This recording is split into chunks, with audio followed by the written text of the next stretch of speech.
अस्सलाम वालेकुम। कैसे हैं आप सब? अच्छा, कुछ डेज़ पहले मैंने सुजुकी लियाना पर एक वीडियो बनाई थी। तो एक मेरा बहुत प्यारा सब्सक्राइबर है, वो एक ही गाड़ी का बार बार कह रहा था कि सुजुकी सियाज की के बारे में लाजमी बताएं। टाइम नहीं कर सका, मैं बार बार उससे सॉरी करता रहा। इसके अलावा और दोस्तों ने भी काफ़ी ने कहा, लेकिन टाइम नहीं कर सका। तो आज मैंने सोचा कि सुजुकी सियाज पर ही बना ली जाए कि सियाज कैसी गाड़ी है, क्यों पाकिस्तान में कामयाब नहीं हो सकी, वजह क्या है आखिर के 2.5 साल के अरसे में ही उसे बंद कर दिया गया। लेनी चाहिए, नहीं लेनी चाहिए। तो आज इस वीडियो में इंशाल्लाह ये सब डिटेल से डिस्कस करेंगे। तो चलें वीडियो शुरू करते हैं। लियाना जब पाक सुजुकी ने बंद की तो उसके बाद सेडान गाड़ियों में से सुजुकी का नाम निकल गया था पाकिस्तान में से। 2017 में सेडान की गाड़ियों की मार्केट में दोबारा सुजुकी आई और उसने 1.4 के अंदर एक गाड़ी लॉन्च की, सुजुकी सियाज। ये इस साइड पर ये इसकी गाड़ी की पिक्चर्स चल रही होंगी। प्यारी गाड़ी थी। पाकिस्तान में इन्होंने 2007 में लॉन्च की। उससे पहले बांग्लादेश, श्रीलंका, जमाइका या मुख्तलिफ ममालिक में चल रही थी और बहुत ज़्यादा कामयाब गाड़ी थी वहाँ, लेकिन पाकिस्तान में कामयाब नहीं हुई है। 2 फरवरी 2017 में ये लॉन्च की थी और पिछले साल 2020 के मिड में, यानी 2.5 साल, तकरीबन 2.5 साल के अरसे के बाद इन्होंने डिसकंटिन्यू कर दी, बंद कर दी। पाकिस्तान में सियाज बिल्कुल बंद कर दी। क्यों बंद की? क्योंकि मार्केट नहीं, लोगों का रुझान नहीं हुआ, लोग इससे अवॉइड करने लग गए, लोगों को पसंद नहीं आई। तो इस वजह से 2.5 साल के अंदर ही पाक सुजुकी को पता लग गया कि हमारा यहाँ कोई काम नहीं है, इसलिए उन्होंने टाइम के साथ ही उन्होंने कहा जी 2.5 साल बाद ही बंद कर दें। क्यों फ्लॉप हो गई, कामयाब क्यों नहीं हुई? हालांकि बहुत प्यारी गाड़ी थी। 2-3 मेन रीज़न्स थी जिनकी वजह से कामयाब नहीं हुई। सबसे पहले तो एक ये रीज़न थी कि बहुत आउटडेटेड टाइप का उन्होंने वर्जन बना दिया, जो एज़ कम्पेयर टू जो दूसरे ममालिक में चल रहा था। हत्ता कि ये देख लेंगे जो श्रीलंका में था उस वक्त चल रहा था, ये इस साइड पर उसकी एक तस्वीर आ रही होगी उसके इंटीरियर की। श्रीलंका में जो वर्जन उन्होंने लॉन्च किया वो लाख दर्जे बेहतर था हमारी इस सियाज से जो पाक सुजुकी ने पाकिस्तान के अंदर लॉन्च की थी। इसमें जस्ट उन्होंने एयर बैग्स दे दिए, उसके अलावा और कोई ख़ास फीचर नहीं था। मैं आपको बताऊं कि जो श्रीलंका के अंदर लॉन्च किया गया उसके अंदर फीचर्स में से मैं आपको कुछ बता देता हूं। कैमरा असिस्टेड रिवर्स पार्किंग उसमें था, जो श्रीलंका में लॉन्च किया गया, मैं उसकी बात कर रहा हूँ। की लेस पुश स्टार्ट सिस्टम था उसके अंदर। Steering mounted audio and calls controller था। ऑडियो प्लेयर विद ब्लूटूथ भी उसमें था। क्लाइमेट कंट्रोल विद एसी उसमें था। स्मार्ट की उसमें था। और पाकिस्तान के अंदर क्या था? कुछ भी नहीं था। पाकिस्तान के अंदर सिर्फ इन्होंने 2 एयर बैग्स दे दिए थे। एक तो सबसे पहला मेन डिफरेंस हो गया ये लोगों का रुझान जब इसका अनाउंसमेंट हुई थी ना शुरू में, तो लोगों में बहुत ज़्यादा क्रेज़ पाया जा रहा था इसे लेके कि यार एक बहुत अच्छी इंटरनेशनल लेवल की गाड़ी आ रही है, तो ये फीचर्स इन पैसों के अंदर हमें भी मिलेंगे। लेकिन जब वो आई तो लोगों को बहुत ज़्यादा डिसपॉइंटमेंट हुई कि यार जो चीज़ें हम देख रहे थे, क्योंकि लेने वाले भी सर्चिंग करते हैं, देखते हैं। उन्होंने जब देखा कि बाहर दूसरे ममालिक में इस तरह की आ रही है तो इसी तरह हमारे पास भी आएगी, बट पाकिस्तान में ऐसा कुछ सीन नहीं था। पाकिस्तान में इन्होंने सारे फीचर्स निकाल के और सिंपल सी सादा सी निकाल के दे दी। सेकंड जो उसकी बात थी वो था उसका प्राइस टैग। उस वक्त 2017 में, फरवरी 2017 में जब ये लॉन्च की गई, 2 वेरिएंट्स आए इसमें। 1400 सीसी के अंदर एक मैनुअल में आया और दूसरा ऑटो में आया। अच्छा, अब जो मैनुअल था, मैनुअल की कीमत 17 लाख रुपए से स्टार्ट की गई और जो ऑटो की थी वो 18,39,000 रुपये से स्टार्ट की गई। उस वक्त के हिसाब से प्राइस काफ़ी ज़्यादा थी। चलें, ये तो हो गया। लॉन्च करने उसी सेम मंथ में या very next month, with in 1 month, 1 माह के अंदर पाक सुजुकी ने कीमतें बढ़ा दी सियाज की। लोगों का वैसे थोड़ा सा उससे दिल चल रहा था और इन्होंने कीमतें बढ़ा दी।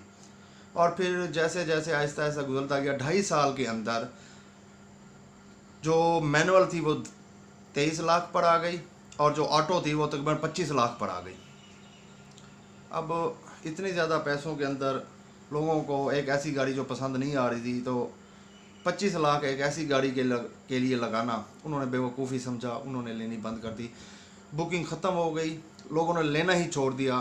तो आखिर ये हुआ कि सुजुकी ने कहा जी इसे बंद कर दो। अब मैं आपको एक और बात बता दूं, मेन जो कम्पिटेटिव्स थे इसके उस वक्त सुजुकी सियाज के, एक तो होंडा वालों के 5th जनरेशन होंडा सिटी और टोयोटा वालों के 11th जनरेशन 1.3 करोला, ये इसके मेन कम्पिटेटिव थे। अब मज़े की बात ये है कि जिस वक्त ये सियाज लॉन्च हुई उस वक्त जो 1.3 के अंदर होंडा सिटी होती थी वो थी 15,30,000 रुपये की, 2017 की बात कर रहा हूँ मैं। और जो सिटी एक्सपायर 1.5 के अंदर ऑटो के अंदर थी वो थी 18,20,000 रुपये की, यानी ऑटो जो सियाज आ रही थी उससे भी कम में थी सिटी, जिनके साथ इसका असल मुकाबला था इन दो गाड़ियों के साथ। अब सिटी के पैसे इतने कम और सियाज के पैसे इतने ज़्यादा, और ऊपर से रही से ही कसर पाक सुजुकी वालों ने कीमतों को चुप के रखा, तो लोगों का माइंड ख़त्म हो गया, लोगों ने इंटरेस्ट लेना ही छोड़ दिया। सुजुकी बेसिकली जो मेरे नज़रिए के मुताबिक है, सुजुकी को लोग एक इसलिए पसंद करते थे कि स्पेयर पार्ट्स इसके सस्ते होते थे और इसके अलावा रीसेल बहुत अच्छी होती थी, पाकिस्तान असम्बल्ड होती थी। सियाज के साथ क्या हुआ, सियाज पाकिस्तान में असम्बलिंग नहीं की गई। स्टार्ट में सुजुकी ने इंपोर्टेड यूनिट्स इंपोर्ट किए जो बाहर उनके चल रहे थे, वहीं से असम्बल होकर गाड़ी पाकिस्तान में आई।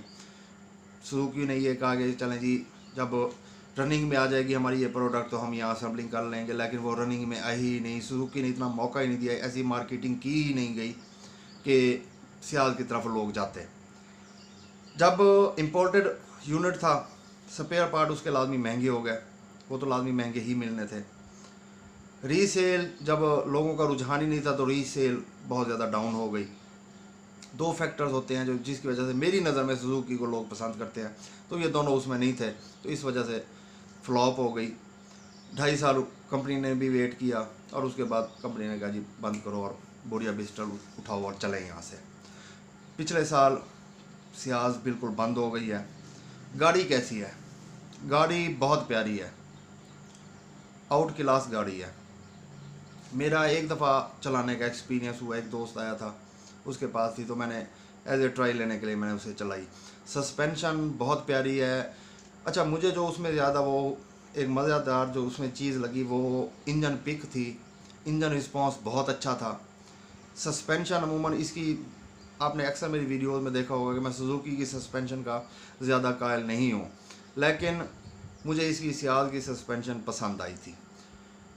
अगर स्पेसियस की बात करें, स्पेस वाइज बात करें, बड़ी गाड़ी के लिहाज से बात करें तो होंडा सिटी से बड़ी गाड़ी है, स्पेस भी ज़्यादा है। अब इसकी तरफ आते हैं कि लेनी चाहिए या नहीं लेनी चाहिए। अच्छा, इसके अलावा एक और दोस्त कहते हैं जी आप फ्यूल एवरेज लाजमी बता दिया करें। फ्यूल एवरेज जो कंपनी क्लेम करती है, क्योंकि मेरे इतने ज़्यादा ऑनर से बात नहीं हुई, मैंने अपनी ज़िंदगी में जस्ट एक ही सियाज ऑनर से मिला हुआ हूँ, उसके अलावा मैंने ये नहीं देखी। आप में से भी बहुत कम दोस्तों ने देखी होंगी, अगर आप बड़े शहरों से हैं तो वहाँ तो आपको नज़र आ जाती होंगी, बट हम छोटे से शहर से हैं तो हमें ज़्यादा रूटीन में नज़र नहीं आती है गाड़ियाँ। पेट्रोल एवरेज की बात करें जो कंपनी क्लेम के मुताबिक है वो जी है जी 13 से 14 किलोमीटर सिटी के अंदर और 17 किलोमीटर हाईवे के ऊपर, लेकिन मेरा नहीं ख्याल कितनी होगी, इसमें से आप 2 किलोमीटर कम ही कर लें, मे भी इतनी हो, लेकिन इस बारे में मेरा ज़्यादा एक्सपीरियंस नहीं है। अब आ जाते हैं जी लेनी चाहिए या नहीं लेनी चाहिए। देखें, गाड़ी प्यारी है, अच्छे फीचर्स, चलें उस प्राइस टैग के हिसाब से जो पाकिस्तान में इस वक्त चल रहा है ठीक है, गाड़ी ठीक है, इंजन वाइज सस्पेंशन वाइज वो भी मैंने आपको बता दिया। आप ले के चलाना चाहते हैं आप ले के चलाते रहें, उसमें नो डाउट गाड़ी ठीक है। लेकिन अगर आप रीसेल के हवाले से बात करें, मैं आपको हमेशा एक बात यही कहता हूँ कि सबसे पहले हम जैसा बंदा अपनी पेमेंट सिक्योर करता है। अगर रीसेल के हवाले से बात करें या पेमेंट सिक्योर करने से बात करें तो उसकी कोई गारंटी नहीं है, लोगों का रुझान बिल्कुल नहीं है इस तरफ। फॉर एग्जांपल अगर आप 15 लाख की गाड़ी ले भी लेते हैं तो मेरा नहीं ख्याल कि आप उससे 10-20 ऊपर तो बेचना नसीब वालों की बात, मेरा नहीं ख्याल कि आप 15 लाख की भी उसे बेच सकेंगे। आपको उसमें से कम लाख, 1.5 या 2 लाख रुपए तोड़ना पड़ जाएगा। मेरे नज़दीक तो ये घाटे का ही सौदा होगा। अगर आप ले के चलाना चाहते हैं, अपने फैमिली यूज़ के लिए रखना चाहते हैं, वो और बात है, आप ले सकते हैं, चला सकते हैं। मैंने लियाना का भी आपके साथ इसी तरह रिव्यू एक शेयर किया था। लियाना मेरी नज़र में लाख दर्जे बेहतर है सियाज से। उसकी कुछ मार्केट है, वो फिर भी इतनी ज़्यादा आपको नहीं करती, तंग भी नहीं करती, क्योंकि वो आखिर 7-8 साल आती रही थी, उस मार्केट के अंदर इन रही थी। इसलिए ये लियाना से भी आप इसे नीचे वाले दर्जे पर रखें। मेरे नज़दीक इसे लेना अक्लमंदी नहीं है। बाकी अप टू यू, आपके पैसे हैं, आप अपना होमवर्क कीजिए, उस पर वर्क कीजिए। अगर आपको समझ में आती है तो आप लाजमी लें। तो इतनी वीडियो थी आज की। मैं जितना होमवर्क कर सकता था और जितना वर्क कर सकता था वो मैंने करके मैंने आप दोस्तों के साथ शेयर किया है। इसके अलावा अगर आप किसी और गाड़ी के बारे में जानना चाहते हो तो कमेंट सेक्शन में लाजमी बताया कीजिए। मेरी कोशिश रहती है कि जो जो कमेंट सेक्शन में अच्छा कमेंट हो तो उस पर मैं लाजमी वीडियो बना दिया करूँ। वीडियो कैसी लगी है कमेंट सेक्शन में ये भी लाजमी बताइएगा। अगर वीडियो अच्छी लगी हो तो लाइक सब्सक्राइब करना मत भूलिएगा। अपना ख्याल रखिएगा, दुआओं में याद रखिएगा। अल्लाह हाफिज़।